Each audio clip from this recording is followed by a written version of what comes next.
then these big scenes of the siege, which is very like very much reminded me of like the Lord of the Rings, you know. Yeah. Oh my this, gosh, like, it really was total impressive siege Minas scenes. Tirith. So the spectacle in this comes probably like in two forms. In like the siege scenes, Yeah. against the outer walls of the city with all these like siege towers and like like a tank with like flamethrowers essentially, and like these cool shots of the wall where you've got like, I don't know what you'd call it, but like parts of the lens are blacked out so that you've got this like tunnel, like this horizontal stripe of vision, and you just see like, and it focuses you on like the guy being thrown off the wall and falling down, and some of these really cool visuals. Yeah. Then the other big thing is like just this massive mile-long set that he makes of I guess it's like, is it an outdoor area, or it's like, I think it's supposed to be an indoor area. It's supposed to be an indoor area.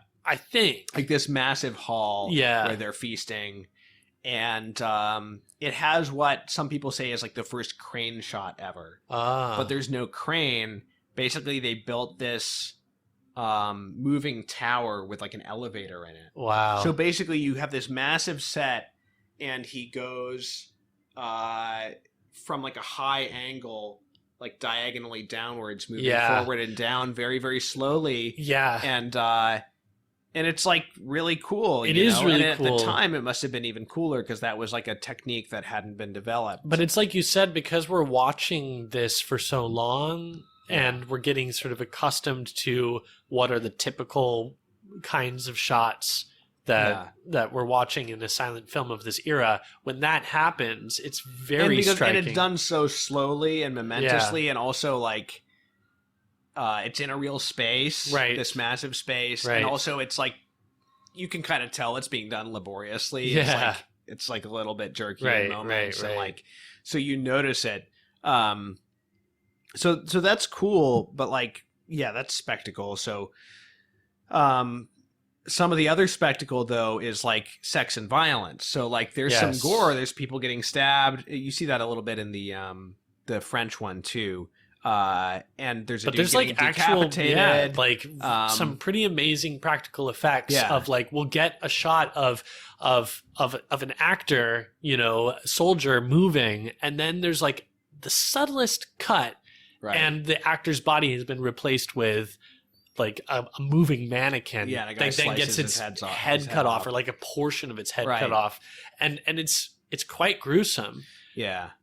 We get, pictures or people falling from walls. Yeah, those are my favorites. In Birth of a Nation, when she jumps from the cliff and her body hits, it's like very visceral.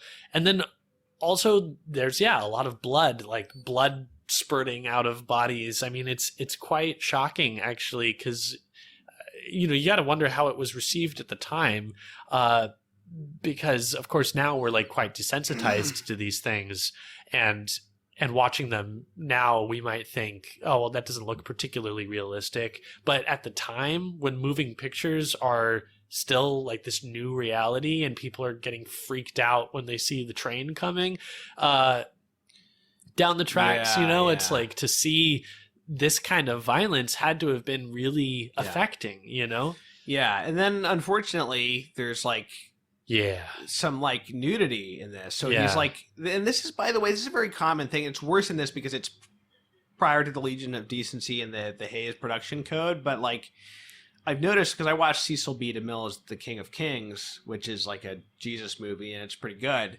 But like it opens with like Mary Magdalene like dancing around scantily clad prior to her conversion, and it's like that was like an excuse in Hollywood, like it's historical or it's like it's biblical, right? So to have these like long scantily clad dances or whatever. Yeah, well, there's a whole sequence. There's a couple of sequences, but the worst one is like these women in like transparent clothes. It's much worse than the Metropolis stuff even.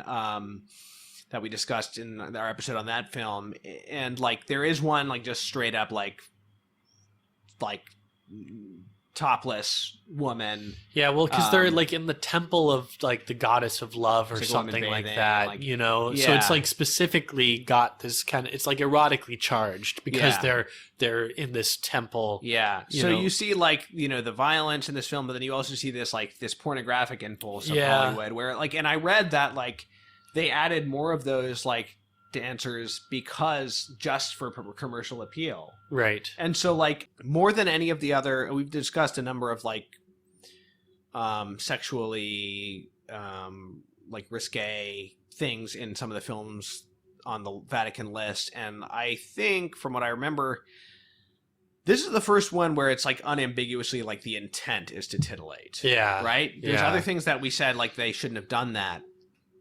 Here, the clear intent is to titillate. Right. Well, because it doesn't serve any sort of purpose in the plot beyond like, oh, this is something the Babylonians might have done on one of their bacchanals, you know. And granted, the's a lot in this film that doesn't serve the purpose of the plot, but like, but look, you know, if you're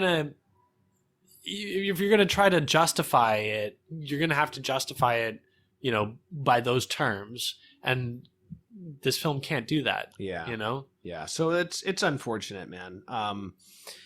But as far as the violence goes, you know, it's apparently like part of the reason he put all that graphic violence in there was because like he was a pacifist and like America was on the verge of World War I, so he wanted to show like the gruesomeness of war. Huh. And I guess that is a theme in both of these films, Birth of a Nation and whatever the one we're discussing is. Intolerance. Intolerance. Who cares?